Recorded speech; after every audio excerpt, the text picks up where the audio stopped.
Eu lhe pergunto, o ex-ministro Mandetta veio ao programa aqui na segunda-feira e fez uma análise bastante interessante em relação a essa falta de coordenação entre os entes federativos, entre o governo federal, os governos estaduais e as prefeituras.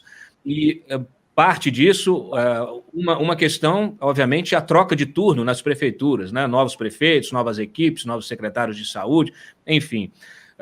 E no caso de governadores também, a rixa política entre o governo federal e governadores. O fato é que nós tínhamos que estar todos unidos dentro, né, de uma mesma lógica de atuação. E o que a gente percebe como cidadão é a absoluta dissociação entre esses entes federativos. E, além disso, há também muita divergência, obviamente, entre os próprios prefeitos. Tem prefeito que acha que precisa ter medida restritiva, outro acha que não precisa. Com a evolução desse quadro, até o final do ano passado, tinha gente que dizia que não, a pandemia está passando, acabou. Mas agora está bem óbvio, está bem claro que a pandemia ela saiu do controle, né? Ela entrou numa dinâmica absolutamente assombrosa, né?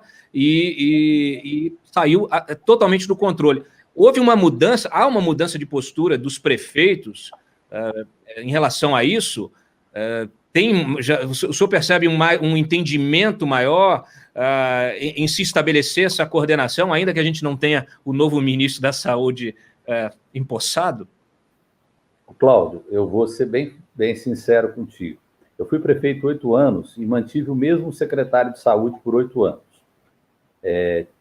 Passei por crises, né?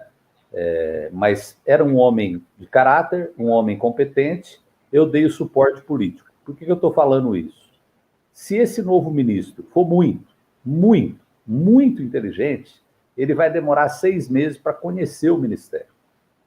Vai demorar 6 meses para entender onde ele está, como é que funciona, né? Então, você veja que situação que a gente está. Vamos começar por aí, né? E esse já é o 4º que passa por lá.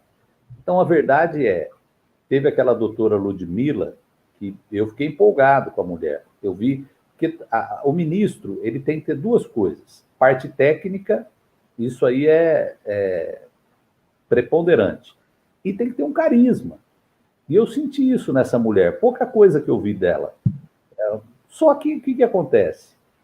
O presidente chamou para conversar, ela falou, ele falou, não, se eu fizer isso eu vou perder a eleição no Nordeste.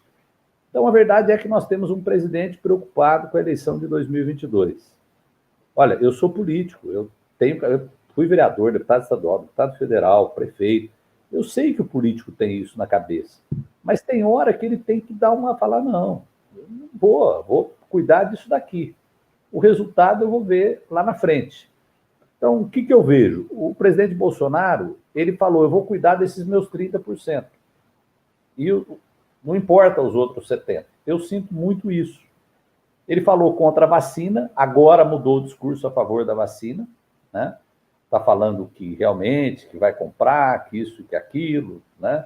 Chamou os governadores para uma reunião, parece, semana que vem, mas, ao mesmo tempo, ele entrou na justiça contra 3 governadores. Eu acredito, ele joga muito para a torcida, para um público dele, né? Que ele tem muita dificuldade de desagradar. E se tem uma coisa que faz a pessoa cometer erro no governo, é ela ter coragem de desagradar. Porque a tua atitude, por mais correta que seja, você vai desagradar alguém. Essa é a realidade de você governar, principalmente um país de 220 milhões de habitantes. Agora, eu não posso também desconsiderar, Cláudio, que vai tendo um cansaço, as pessoas vão tendo uma dificuldade. Os donos de restaurantes sofreram muito ano passado. Aí, a hora que começa a ter um vislumbre, vem essa situação de novo, né? Então, a pessoa fica mesmo esgotada. E cada categoria, ela tem as suas peculiaridades, né? Aí nós temos aquelas pessoas que têm aluguel, e que o dono lá do imóvel não quer, é inflexível, quer aplicar 20% do IGPM num momento que nem esse que nós estamos vivendo, né? Então, são esses conflitos da sociedade E aí eu tenho uma análise um pouco filosófica e psicológica, Cláudio, que é o seguinte, que a nossa geração pós-guerra, ela teve sempre uma vida muito confortável, né? Nem todos. Nós temos gente, muito, principalmente no Brasil, que tem uma população muito pobre, mas nós não vivemos dilemas que nossos antepassados viveram, né? Guerra, fome, né? E aí, diante de uma situação como essa, a gente não tem, usando uma linguagem bem de pandemia, a gente não tem anticorpos. A gente está sofrendo, a situação é grave, mas a gente não... Primeiro, o Brasil, nós não temos uma liderança que una o Brasil, né? Temos uma liderança influente, porque o que ele fala, tem muita gente que segue, né? E estamos batendo cabeça. Governador, presidente, né? Os prefeitos entre eles, você tem razão, nós temos aí prefeitos que são totalmente contra, né, qualquer tipo de restrição de mobilidade, e outros que estão lutando aí para poder fazer algo que proteja a população. A verdade é, hoje, as grandes cidades, a maioria, eu diria que 90%, não tem leito para UTI, não tem leito. E eu estou falando assim, não é só público, não.